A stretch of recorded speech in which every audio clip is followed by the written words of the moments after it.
Newspapers were inked with headlines like witch slaying, murder by Ouija board. It's 1930. A woman asked a Ouija board for guidance, and it led her to the door of another woman, a hammer in hand. Today, we are going to travel back in time to 1930s Buffalo, New York, where the infamous Ouija board murder took place. Who murdered who?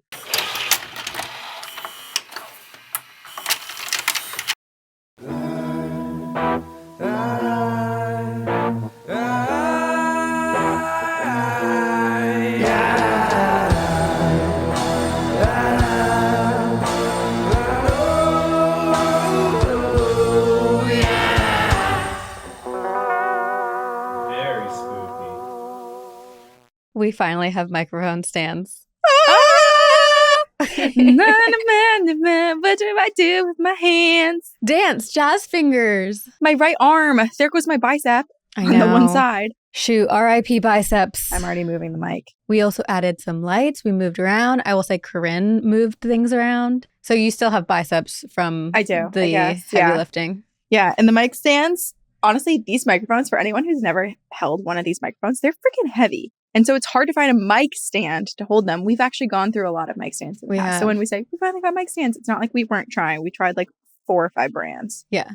These are perfect. Yes. Apparently Dax Shepard uses this on Armchair Expert, which is what someone posted in Reddit. And then I just bought them. So Reddit is... And it's working. I used to be afraid of Reddit and now I love Reddit. Oh, I live on Reddit. I just didn't understand how it looks so dark web, just the mainframe and the layout of it. Well, I guess I also don't know how to search within Reddit because I still Google search and then I just scroll down until there's a Reddit hit and then I click on Reddit and go from there. You know, you can also Google search and then do -Reddit and I'm sure it will come up quicker. Okay, well, I'm learning things. We're all learning here and we have a really exciting story for all of you today. I was jazzed about it. And it's going to be spooky because this is 2 Girls, 1 Ghost. 2 Girls, 1 Ghost. And we are your ghostesses. That is Corinne. I can use my hands. I know, and I like the light behind you. You look so cool. You look so cool. Look at your Tiffany's lamp. Oh, I'm Sabrina, by the way. Hi. Yeah. Oh, I should have lit the candles. Already failing. Well, we'll do it for the next one. You we win don't have some everything and you lose together. some. No. We're still working it out.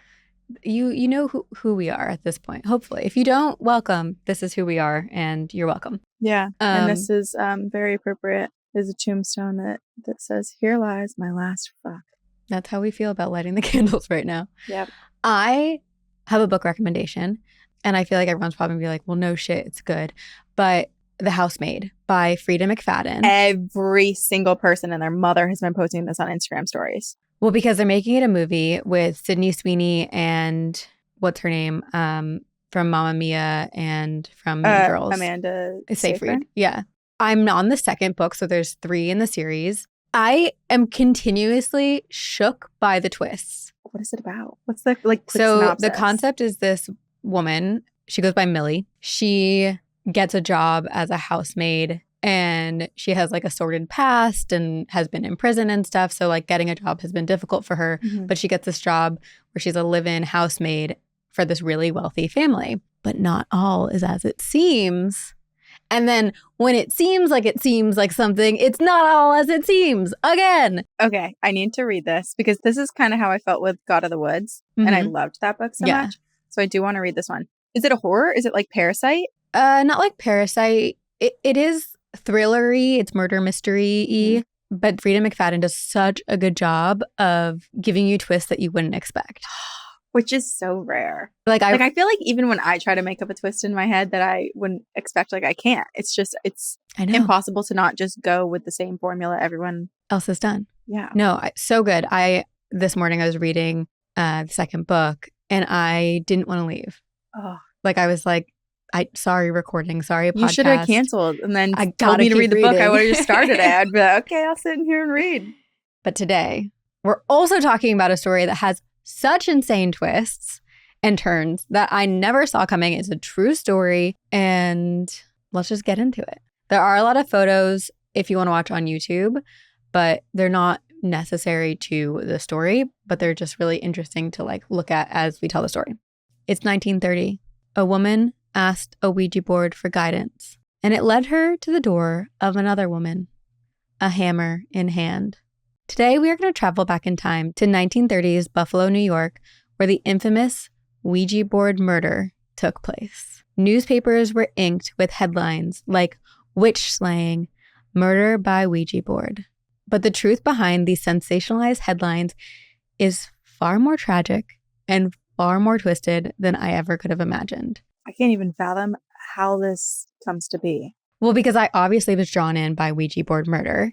Right. As many people would be. Like, is it Slender Man? Is the Ouija board telling someone to murder someone? It's worse. Did the Ouija board murder? It's tell me everything, Sabrina. I'm about to tell you everything. Who murdered who? The Ouija Board Murder is a chilling true story that intertwines spiritualism, betrayal, and a monstrous manipulation. Content warning, today's episode does involve a violent and tragic murder in addition to conversations about social injustices, particularly towards Native tribes. So before we dive into the story, I want to set up the historical and context landscape of this story. It's 1930s Buffalo, found some cool photos of that time. But like much of the country and world, Buffalo was struggling to recover from the Great Depression. Buffalo was made up a lot of immigrants from Ireland, Germany, Italy, and Poland who had come to Buffalo for work and prosperity. But now they're faced with a really stark reality. Factories were closed, jobs and food were scarce. But there was and is another group of people who were being systematically dismantled, the native Seneca people. The Seneca are known as the keepers of the Western Door, and they had long inhabited the greater Buffalo region. But by the 1930s, their world had been drastically altered by centuries of colonization, war, and broken treaties. A lot of their land had been absorbed by what was now the Buffalo cityscape, and they were being pushed to other reservations. And they were often, and this is important in this story, they were often villainized by media and law because the settlers and colonizers were like, let's make these people the villains so that we can take over more of their land. Right. Yeah. Scapegoat. Yes. Easy. The Ouija board murder is no exception. So with this context, I am going to share the story from the perspective of a Seneca woman, Nancy Bowen. Perhaps as tragic as the murder in this story is the fact that the details surrounding the involved Seneca women are scarce. Like, just doing a brief Google search on Nancy Bowen, dozens of articles appear about the murder, but there's no information outside of it and very little information on her history, which is upsetting. But thanks to the Buffalo Historical Society and an American Seneca artist by the name of Marie Watt, I was able to find more information on her. And I'll get to Marie Watt at the end. She did this really cool art piece to honor Nancy Bowen later on in the story. Well, I guess not later on in the story, recently in history. Mm-hmm. Nancy Bowen was born sometime around 1866 on the Cattaraugus Reservation in western New York. She was a respected Cayuga healer and herbalist. She married the love of her life, whose name was Charley Bowen, and together the two of them lived a peaceful life and became a really integral part of their community. Together, they would travel to Buffalo, New York, where Charley would sell sassafras, which earned him the name Charley Sassafras Bowen, or Sassafras. Have we learned about him before? Why does this sound so familiar? I don't know. I don't think so, but I think... We did something about sassafras not too long ago. I think when people sold sassafras, you just got the nickname, hey, sassafras. Sassafras. It's a good nickname. It is. And Nancy would sell her herbal remedies. So it was a prime example of indigenous people coming together with the urban city folk and this like blend of cultures and sharing different beliefs and ideas. How long did that last? Yeah. So I wrote, it was a example of this mutually beneficial relationship, or so they thought. In late 1929, Nancy's life was turned upside down when her beloved husband, Charley Sassafras Brown, died suddenly. The loss was obviously devastating, it was unexpected and gut-wrenching, and the weight of the loss was near impossible to carry. So Nancy Bowen did what many of us, our listeners, those of you who are listening, would do.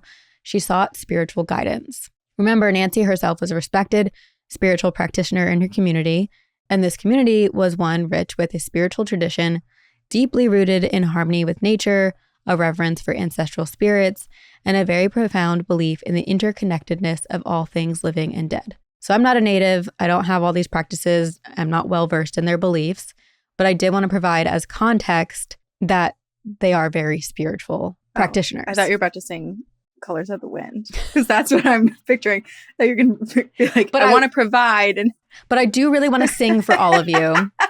Please plug your ears now. I do love that song. It's such a good one. So I'm not going to sing for you, but I just wanted to give some context.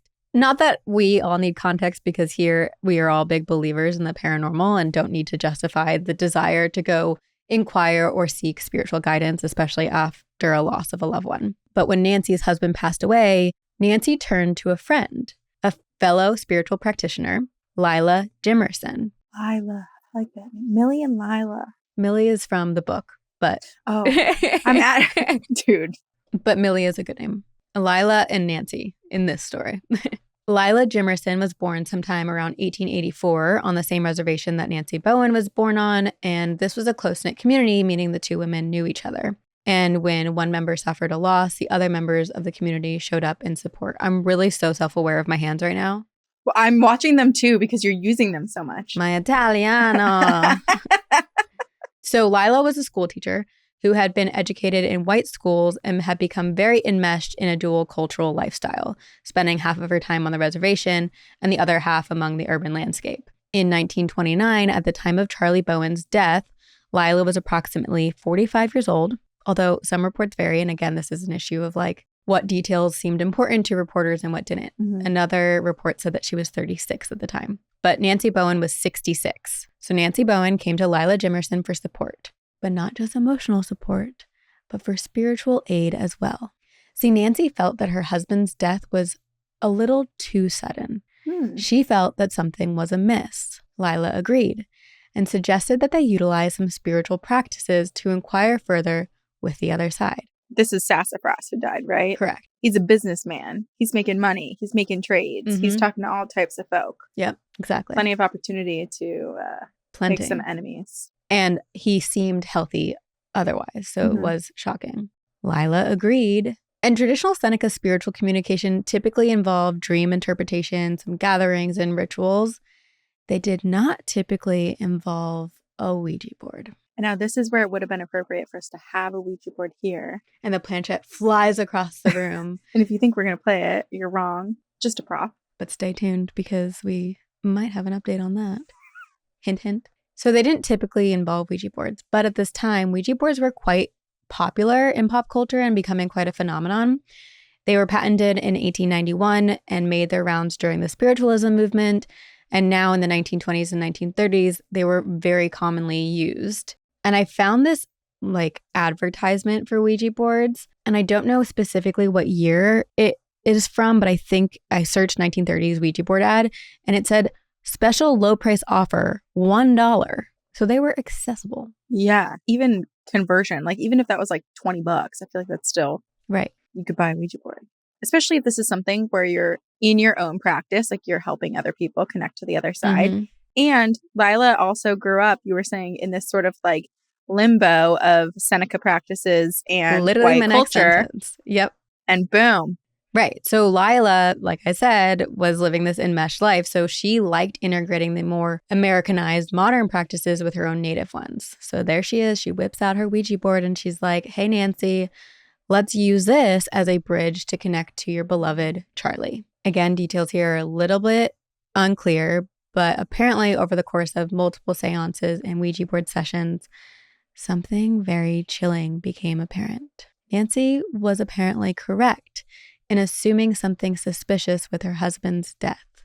Charley Sassafras Bowen did not die of natural causes. He was murdered. Dun, dun, dun. This feels like an old-timey, like black and white 1920s murder mystery. It does. So while not officially documented by Nancy and Lila, the following conversations were eventually shared in court after the fact.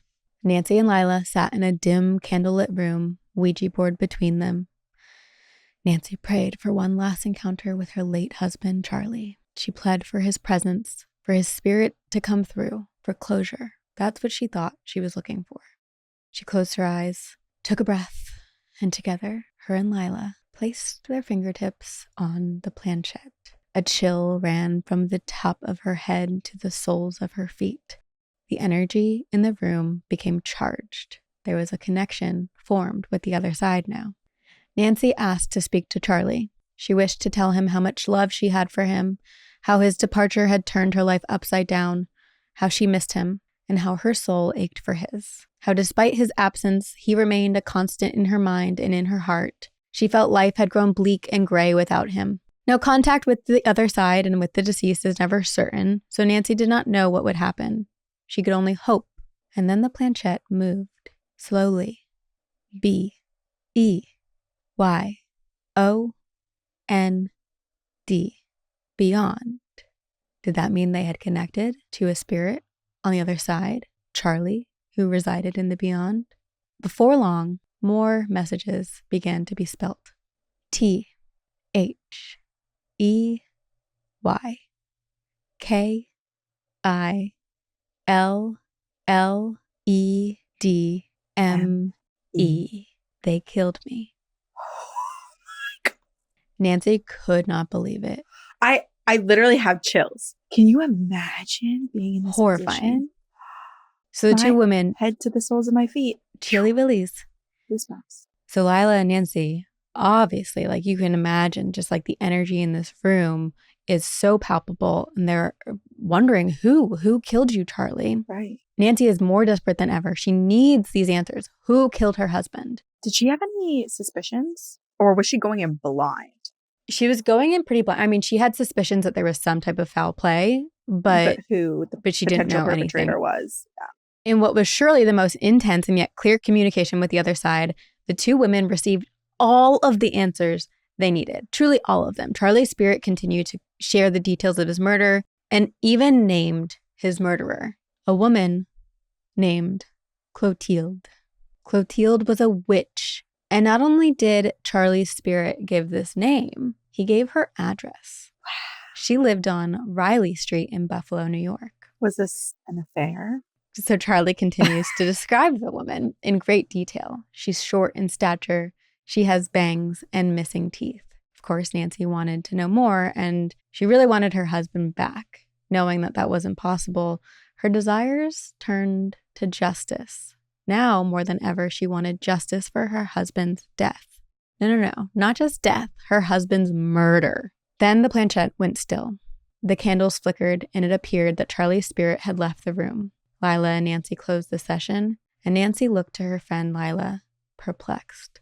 What the hell just happened? I mean, can you imagine processing your husband's death is one thing, and then learning it's a murder and all of this information? Like, I wouldn't know what to do with it. And also on top of that, I would have assumed that it was like a fellow businessman. And to hear that it's this witch woman, you're like, well, why? In what scenario did you cross paths with her? So many questions. There's a lot of emotions I'm sure she's going through. Right. What happened next, according to legal documents and sources available online, is that Lila told Nancy she actually knew someone by the name of Clothilde. Clothilde? Clothilde. Clothilde. It's a French name. Apologies for mispronouncing it. Clothilde Marchand, who happened to live on Riley Street in Buffalo, New York. If you have alarm bells ringing, great. You should. Taken aback and likely in shock, Nancy left the seance and returned home, continuing to live her days in this fog, going through the motions, trying to process the information she learned. And then she received a letter in the mail. This letter stated that Clothilde Marchand was a white witch who had cast a spell on sassafras Charley Bowen out of jealousy. Did she receive this letter in the mail? In this letter? So now there's another party outside of the spirit of her husband coming through the Ouija board, confirming the same theory. And this letter is signed by a Mrs. Dooley. Nancy does not know a Mrs. Dooley, but like you're saying, she's getting another piece of information that is verifying what Charley's spirit had said through the Ouija board session. Right. This also makes me think of the Watcher, too. Like now I'm suspicious of the woman who was even doing the Ouija board session, too. Good. You should be. Lila. Now Nancy has all this information. This letter says that the white witch cast a spell on Charley out of jealousy. Jealousy of what? Was it an affair? More letters from the same Mrs. Dooley followed. I could only find this one small photo of the letters received, and you can see, it's like pretty hard to make out what it said. Oh, but it's like a casual letter. Like it's on normal letter paper. Yeah. So what I think I can read from this letter, and there's some of it that's unclear, but this is what I think it reads.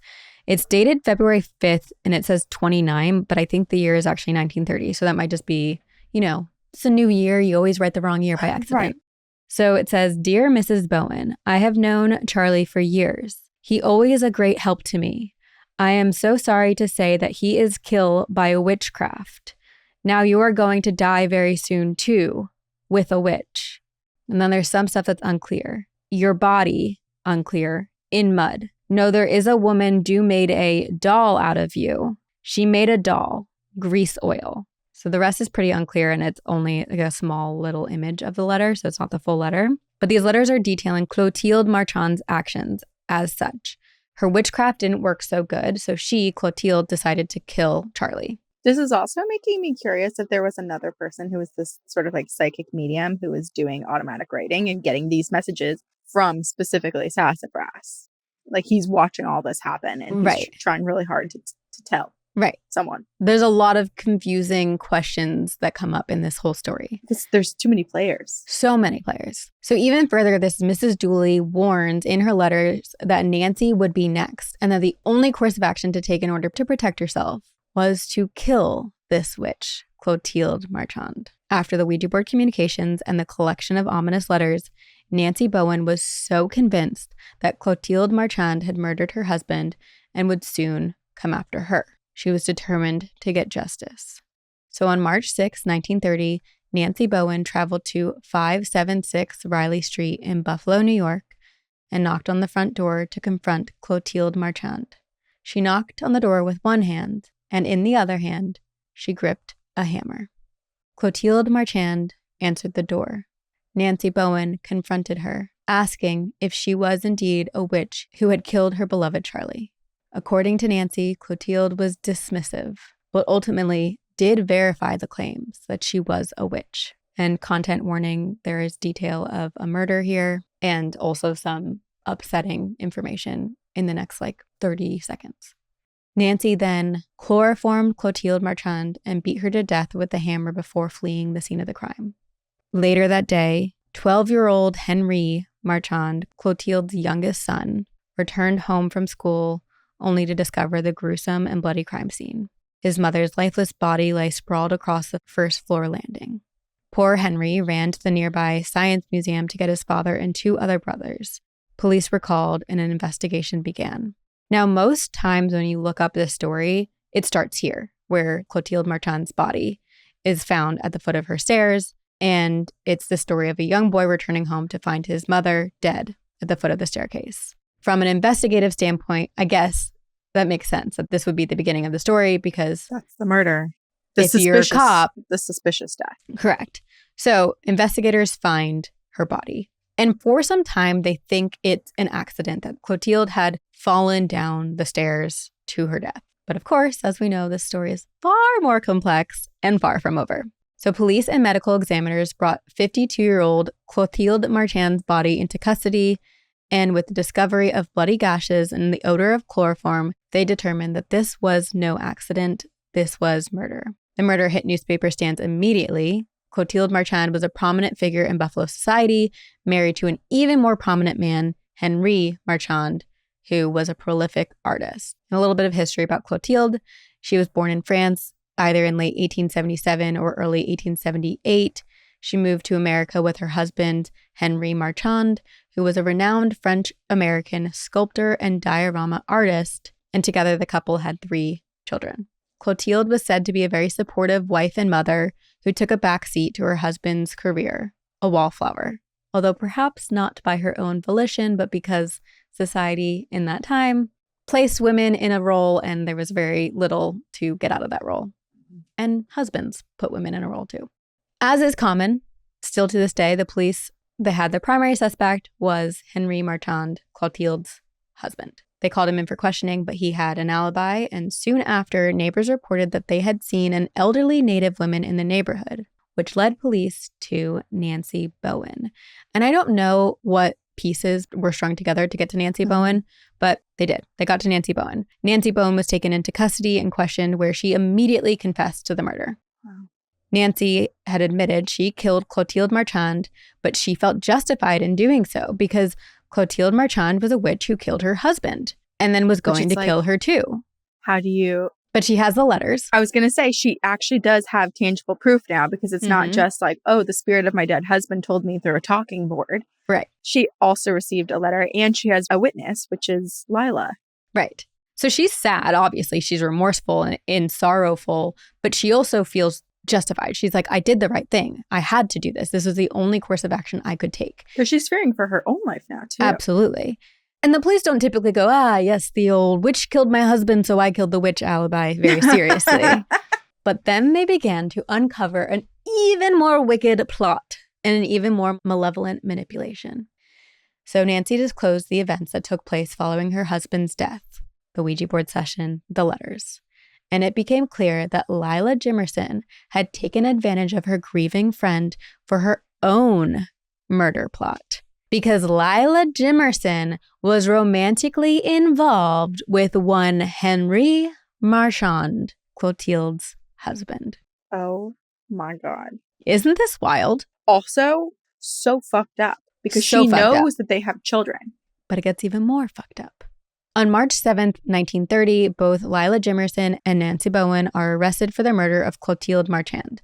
And this is when it becomes sensationalized and it's like in all of the headlines and all of the newspapers are villainizing and they're using the word Indian women and like magic witches and just all these negative stereotypes about the Seneca native tribe that was commonplace during this time. And kind of, like I was saying, the marginalized systematic injustices that were... Which Clothilde said that she also practiced a bunch of... Well, it's hearsay. Yeah.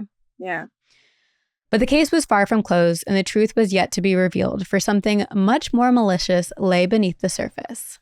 So now, both Nancy Bowen and Lila Jimerson are in custody, accused of first-degree murder. And then the true story begins to unfold.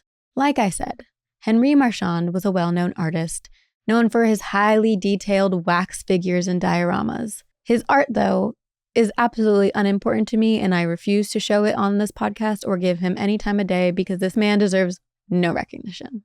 So the newspapers are printing Henry Marchand and Clothilde Marchand, this like beautiful, happy family now destroyed by native or like by Indian women, magic women, witches. But their family was not this perfect family that newspapers were painting them out to be, or him out to be. Henry often recruited Native American women as models for his art. And he prided himself in seducing said models, to a point where he bragged about his sexual conquests, claiming they were a professional necessity. Oh, God. That reminds me of that, like, modern day, that one photographer. I think it happens a lot. About? Yeah. He, like, photographs all the celebrities naked, but, like, he has his own books where, like, all of his models, he's, like, literally having sex with. It's disgusting. Oh, yeah. And he's clearly taking advantage of his power position and taking advantage of women who are mostly from marginalized communities. Yeah. He was a sexual predator. He crossed boundaries, took advantage of women, and Lila Jimerson actually was one of the many models that Henry Marchand had worked with. And he took advantage of her, manipulated her, led her to believe he loved her. Mm-hmm. Henry had very little regard for these women, as becomes very, very clear in the trial. He had no intention of leaving his wife for any of them, but that did not stop him from enchanting them and making them fall in love with him. Like, I think he enjoyed that. It was like a game for him. Oh my God, poor Clothilde. I know. He led Lila Jimerson to believe that he would leave his wife for her. Lila was deeply and profoundly in love with Henry. She wanted to be with him forever. But in her mind, the only thing that stood in her way, in their way, was Clothilde Marchand.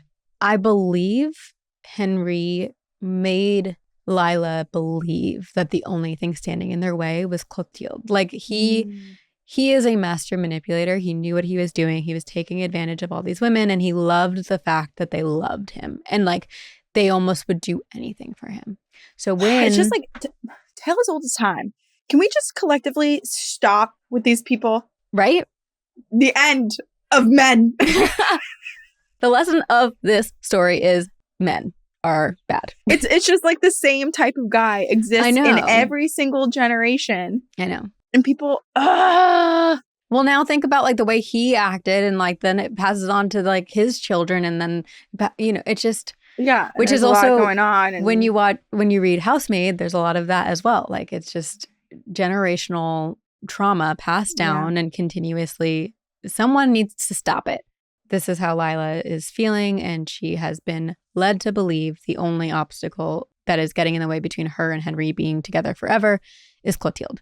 So when her friend Nancy Bowen comes to her convinced that there is some aspect of foul play in her husband Charley's murder, Lila saw an opportunity and she took it. Lila planted the idea that Charley was murdered by Clothilde Marchand during the Ouija board session. She manipulated the planchette to spell out messages like killed, Clothilde, buffalo. When Nancy took no action immediately, Lila took it a step further and wrote letters to her friend Nancy, signed Mrs. Dooley. At first, the letters reiterated what the Ouija board said. Clothilde had killed Charley, but Lila had to then heighten the stakes. Not only had Clothilde killed Charley, but she was now going to kill Nancy next. The only way to stop all of this from happening was for Nancy to kill Clothilde herself. And that is exactly what Nancy Bowen did. She killed Clothilde Marchand. And I'm sure there was a brief moment where Lila thought everything had gone according to plan, that Henry would come running to her, wed her, and they would live happily ever after. But no. Instead, as is typical, Henry pretends he doesn't even know her. He gives zero shits about Lila.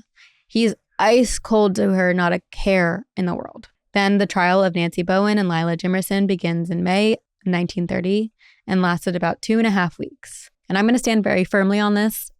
Justice was not served. Nancy Bowen pled guilty to manslaughter, but most people already saw her as a sympathetic figure, which I do really appreciate because they could have really villainized her and Lila a lot more. But she was coerced. She was the 66-year-old woman who was grieving the loss of her husband. And just even this picture of her, like, you look at this photo and you just want to give her a hug. Well, yeah, it's hard because I think I would feel differently if it were strictly her seeking revenge, but she was also, her own life was threatened too. Exactly. So people do see Nancy pretty sympathetically. She's a grief-stricken elderly woman who was taken advantage by a love-stricken, jealous woman that she thought was her friend. The Buffalo Times wrote that Nancy told her story as if recounting a vision, convinced even still that she had acted on the side of righteousness, which in her reality, she did. She apparently had also asked another man by the name of Victor Two Gun to kill the witch because it was believed and also told to Nancy that this witch, Clothilde, witch, in quotes, Clothilde, had marked Victor Two Gun's pregnant wife for death as well. But Victor Two Gun was working and didn't want to lose time by killing Clothilde, so Nancy went to do it herself.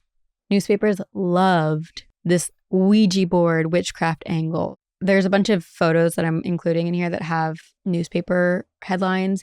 Pagan rites of 500 years ago still practiced. Indian model's trial for witch murder reveals.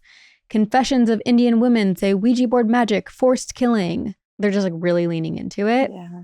There's like virtually zero headlines that focus on Henry and his part of it. Right. And instead of just focusing on this like one specific individual who was completely manipulated by this man, they're instead using her entire culture and community to blame. Exactly. I will say, and I am grateful for this, people were pretty disgusted by Henry when like a lot of stuff comes out, and I'll share more about that in a minute. So they do include his illicit affairs and betrayals, but that's not what they're leading with. That's like buried in the story that you have to read. Yeah. And consensus agreed that Henry was perceived as a disgrace, and there was very little sympathy for his actions. But aside from like his career kind of dwindling and becoming less of a prominent figure in Buffalo, he had no punishments for his actions. I'm not surprised, but wow. It is said that during the trial, everyone in the courtroom fell silent as Nancy Bowen shared her tragic truth. And then that Lila Jimerson broke down weeping with remorse. And that Henry Marchand was utterly tone deaf, egotistical, making comments like, "In my work, it was necessary to win the confidence of my models. Sometimes that meant personal relations." According to the Associated Press, there were audible gasps when the artist admitted his professional necessities, a euphemism no soul in the room failed to understand. Yeah, because what the fuck? Also, like, if you're hiring models, then that's their profession. If you have to have sex with someone and create a relationship and make them romantically involved with you in order to get them to pose the way you want, then that's not hiring a model. Right. No, that's taking advantage of someone that you are spurring up a fake relationship with. He wanted to take advantage of them. Yeah, disgusting. At the conclusion of the trial, Nancy Bowen was sentenced to time served, meaning she was released at the end of the trial, having spent 2 to 3 months in jail while awaiting the trial. She returned to the reservation and lived quietly until her death a few years later. But again, as she's released, all of these newspapers are like, "Witch woman trundles back to reservation." It's like upsetting. But her plans were to go home and plant corn, which I think is very wholesome. And I appreciate that for her. Lila Jimerson was acquitted, and while she was responsible for the coercion of the murder, during that time, emotional manipulation was not enough for a conviction, whereas today, that would absolutely be. Mm-hmm. And I do, while I have sympathy and empathy for Lila and her situation, she is at fault. I still very much believe like she has responsibility in this. Lila went on to marry and lived not far from the reservation in Perrysburg, New York, until she died in 1972. And then Henry Marchand, perhaps the most infuriating aspect of the story is that, yeah, maybe his career was destroyed after his wife's murder, but he was never convicted of anything. And after the trial, mother trucking Henry Marchand goes on to marry his deceased wife's 18-year-old niece. If he wasn't already dead, I'd say, let's kill him. Right? The fuck? I know. What a disgusting man. Yeah. He was never prosecuted and lived a secluded, quiet life with his child bride until he died in 1952. Thank you for writing Child Bride. Because literally. Newspapers of the day sensationalized the story, framing it as a bizarre tale of witchcraft and savagery. But the real horror was not supernatural. It was human. Specifically, it was man. So I want to honor both Clothilde Marchand and Nancy Bowen. They were both victims in this case. I do believe Lila was manipulated, but like I said, jealousy is not an excuse to lead someone else to commit murder. Clothilde Marchand was apparently a real artist, but had put her gift aside to allow Henry to pursue his. I couldn't find any of her paintings, but they were apparently exhibited once in 1930, but there's no photos of her paintings. I know. In 2022, artist Marie Watt, who I mentioned in the beginning of this episode, created a project aimed to revise Nancy Bowen's story and, in quotes, place it in the context of what was happening present day to reflect those who have directly experienced death, incarceration, and familial community trauma as a result of entrenched racism. The project included 2 neon signs spelling out Nancy Bowen's name hanging on the exterior facade of the Buffalo History Museum. Oh, that's lovely. That's a nice tribute. And as this is a paranormal podcast, I think we can agree that the spiritual realm was invoked and played a very important role in this tragic murder, but it was the devilish cruelty of the living that led to Clothilde Marchand's unjustified end. Holy shit. Doesn't that take so many twists? So many. I also wish I was a detective back then, because as soon as that letter came in, I was like, Lila? Right. I would have caught her fast. Right. Maybe before the murder. But that's just me in hindsight.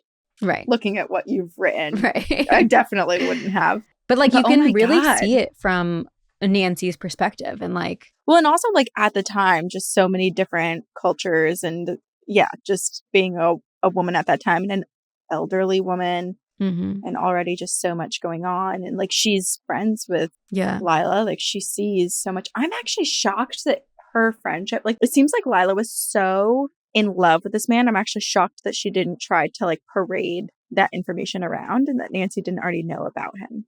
Well, I think it's because Henry was like, you can't tell anyone about our relationship. You know, he was so good at, I mean, he had relations with how many women? We don't know. We don't even know the extent of it, but he was bragging about it. And so I'm sure just the power he had over them and their lives and the control, he leaned into that. There's actually also, the kids. I know. I mean, this is interesting because it does bring up another conversation about the way that some people have used spiritual communication to manipulate. And there are stories of famous people losing loved ones, and then these like self-proclaimed psychics and mediums say like, oh, your loved one has come through to me and has this like ominous warning that they need to share with you. Or even in so many different crime and missing persons cases, there's people. And like, yeah, there's the rogue psychic that actually does get the correct information. But it's kind of just like what we talk about, where it's like when we want to go get a reading, how do you know that someone is legit? It's such an easy profession for people who are fake to kind of go in and prey on people. And like, what are you going to do? Be like, well, I think this information that you give me on my future is false, so give me my money back. Like that, it doesn't work like that. So it does. Actually, one of our listeners recently sent us a DM on Instagram, and she had gone to see a psychic, and the psychic was like, or a medium, a spiritual practitioner of some kind. And this woman was like, you have a curse on you. I'm not going to charge you for your reading. I'm just going to charge you for the supplies I need to buy to remove this curse from you. And like the supplies cost like $5,000 or something like that. And our listener, thankfully, didn't give the full amount. She gave like a deposit, which still is unfortunate. And then things got even shadier and seedier, and the psychic was like, now I need to borrow your car and all this stuff. And then you take them to small claims court. Yeah. So it is one of those things where, unfortunately, because with the paranormal and spiritual communication, it is hard to verify the authenticity of people. There are con men and women out there who are taking advantage of your emotional state. Right. For their own benefit. Because some people go and get readings for fun, right? Like Salem in October, everyone wants a reading. It's just for funsies. But there are people who, when you go, you're looking for something. You're looking for emotional validation on like a path or an issue that you're having. And they can prey on that. Yeah.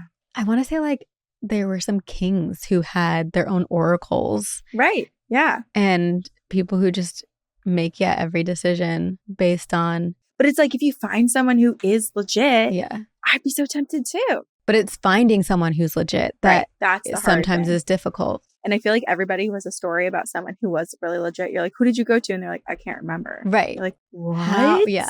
You don't realize how rare it is until like after the fact. Right. But I think this is just like a caution to those of you who are listening to always do your due diligence. Never give a psychic medium money beyond like the reading cost if they're like asking you for an absurd amount of money and saying the only way for a curse to be removed from you is if you pay me $5,000. Red flags. If you have a curse on you, here's a free tip. Join our Discord. There are so many practicing witches. There's literally like a coven that exists within Two Girls One Ghost that has nothing to do with us and our abilities. Right. It is people who actually practice and have really good advice for you, your culture, however you practice, and will help you come up with things to rid yourself of these curses. Right. Or can direct you to like what is appropriate and normal for someone who is giving these offerings. Exactly. So seek guidance there, because just blindly spending money on people like this, you can get yourself in some hot water. It does also make me like upset because I'm thinking about, this is like what would go through my mind is, what if this person is a legit psychic medium? And if I don't pay them the money because like they're taking advantage of me, they do put a curse on me. That's my like worst case scenario brain going down these rabbit holes. Not that I would give them the money in that situation, but like if you give the money, then they're going to keep asking and keep asking. Like you're better off saying no and taking the hit of the potential curse, which will then negatively affect them. Right. Anyway. What comes around goes around. Yeah. Dude, anyway, this is that is the story of the Ouija board murder, which incredible. And I also was so surprised. I've never heard of it before. It reminded me of the Ouija board escape that the like prisoners had done. Yeah. But then it also was shocking to me when I was Googling it, how many news stories, smaller news stories there are about people like claiming a Ouija board caused them to commit a murder. Well, okay. Is that them trying to set themselves up for an insanity defense? Or does it now? Because I might. Well, I'm not planning on murdering anyone. But like, please don't. I'm like, I might use that. This is recorded. This could go into evidence. Well, here's the thing. I'm not going to kill anyone. But yeah, no, that makes me think that it might have been like an attempt at setting up. Yeah. I didn't read into it that much, but I did save a link for a future episode. So stay tuned. Okay, so I did not know what your story was about, yet I picked a Ouija board story that kind of has to do with relationships and love. Well, how perfect. Here we go. But this one ends a little bit nicer. That's good. We like that. This is from Margie. Hey, gals.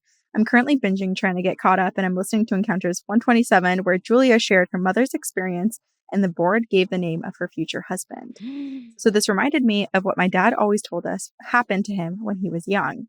And I'll preface by saying that by the time my younger siblings and I came around, my dad was a pastor, and the story of a Ouija board was a warning to not mess with these things because they can mess with you back. Yeah. Any form of divination and communication, it's opening yourself up. Yeah. So Dad and his fiance, Glenda, were at a party and someone brought a board out and they all got around it to play. The obligatory first question began, and when it was my dad's turn to ask a question, the man who made me the smartass that I am said, "What's the name of the woman I'm going to marry?" And the board spelled out Dian. And he says that he and Glenda just laughed together and then went on with their lives. So cut to years later, and my dad and Glenda got divorced. A whole lot of mental and physical abuse, not to mention the fact that she got pregnant while he was in the Navy overseas. Oh, shit. Okay. So when he was telling us this story and got to the name that the board had given him all those years before, we realized that it had given him our mom's name. Her name is a misspelled version of Diane. Because her dad was filling out the paperwork for her birth certificate and he spelled it like it sounded. So he left off the silent letters at the end. No. So Dian. Diane. That's the only Ouija board story I have because I won't play. I'm way too afraid of what it will tell me. We lived in a poltergeist house for a long, long time, and I was the target of most of the activity almost every single night. So I didn't want to give it a voice. Chicken butt that I am. Stay spooky, ladies. Margie. This is amazing. Right? And of course, it's like a Ouija board at a party. So he and his fiancée, Diane, who are about to get married, are like, You mean not Diane? Or Glenda. Yeah. Yeah, they're just like joking around thinking, like, how silly. This means nothing. And it probably did feel like nothing for years because they did get married. Because they got married. But it was about his second That fiancé, is wild. Could you imagine when he met her, the shock he probably felt? Right. Like he saw her across, I don't know how they met, but saw her across the room. He's like, wow, there's something about that woman. I'm drawn to her. Mm-hmm. Hey, what's your name? Diane, but spelled Dian. Dian. Like, wild. And it does make me wonder how long it took him to make that connection. And also interesting that now that he's a pastor, he tries to tell that story as a warning against Ouija boards. If anything, that promotes them. But I'm like, get me a Ouija board right now. Right? Like, oh, spooky story, Dad. You were told what we all ask, like, what's the name of our future husband? What's the name of our future child? Like, these are the things that, like, when we're 16, we're writing in our journal saying we hope this happens. And he did it on a Ouija board at a party with his first fiance. That's so wild and so cool. Yeah. Actually, okay, we need to talk real quick about our investigation that we did in the room in here. Oh, yeah. So if you missed it, in Encounters 278, at the end of the episode, we did a little ghost tube session to communicate with the spirits in this office to try to understand what spirit had scared Noah. A lot of people have like put their comments in the episode trying to like ask us questions and then their theories on what happened. Multiple people asked if there's a book on the bookshelf that is written by a Keith. But then another person, and this kind of seems like the most true, was like the spirit was telling us that the spirit that scared Noah was just a visitor passing through, and that spirit's name was Keith, but that he's not here. Oh. Like that Keith just passed through and scared Noah accidentally. Okay. Not that he was a bad spirit, but maybe the way he appeared or something like that. Well, that could make a lot of sense too, because after I gave my light threat to the office that night, when I was putting Noah to bed, I saw feet going back and forth, like pacing in front of his door, like under the crack. And then the baby aquarium turned on. But it felt good. It felt positive. Like someone was just like worried maybe about my upset with the spirit realm. Yeah. So it didn't feel like the same thing. But it was also weird because it's like, I feel like I'm pretty sensitive to these things. And my mom too. Like, my mom always hears everything. Right. And Noah's so scared and we were both right here. And we're like, what in the world just happened? But that was so different than anything you'd ever experienced in this house. Right. So that's why it made sense to me. Like, oh, it just was like a one-time passing through spirit. And then a lot of people were like, Andy's cursed and haunted. Not cursed. People were like, Andy's haunted and something's in him. I was like, Andy, you're Andy? You just want people to look at Andy and think that he should be haunted. But he's adorable and precious, and stop talking about him that way. I'm going to be upset. But if he is haunted, it's with good vibes. Yeah. Happiness. The joy of all of our community. The way that you're protective of Noah right now is how I'm protective of Andy. So back off, everyone. Also, wait a second. I just remembered something. one of our listeners met my Aunt Diane. Now that Diane came up in that story. When? It was in Portsmouth, and it was, I don't know, like a couple weeks ago.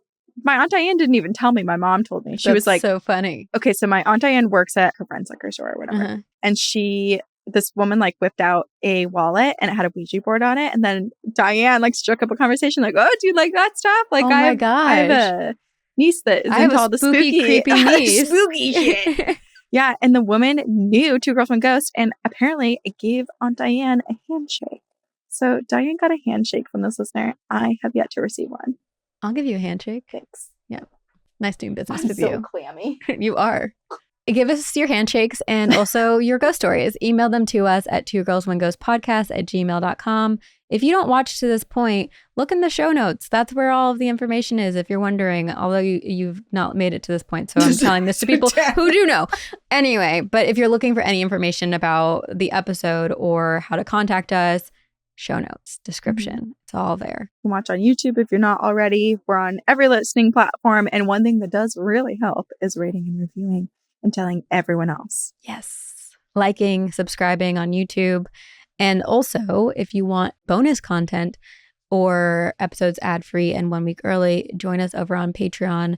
There's so many fun perks over there, and the community is spectacular. Spooktacular. Yes, spooktacular. Yes. Book club is maybe one of my favorite perks. Yeah, we're reading Ghost Eaters by Clay McLeod, I think is his name. And it's like a gothic supernatural book about, it's kind of like The Matrix. Like if you could take a pill and be able to see the other side. We haven't started reading it yet, but it's our next book club book. We'll be reading and meeting on June 25th, which is the new moon, which I'm excited. I was like, how fun. And we'll talk about it then. Thank you to all of you for coming week after week. Don't forget to share your stories with us. And thank you to our editor, Jamie, for helping us cut the fluff. We love you all. And we will see you on the other side.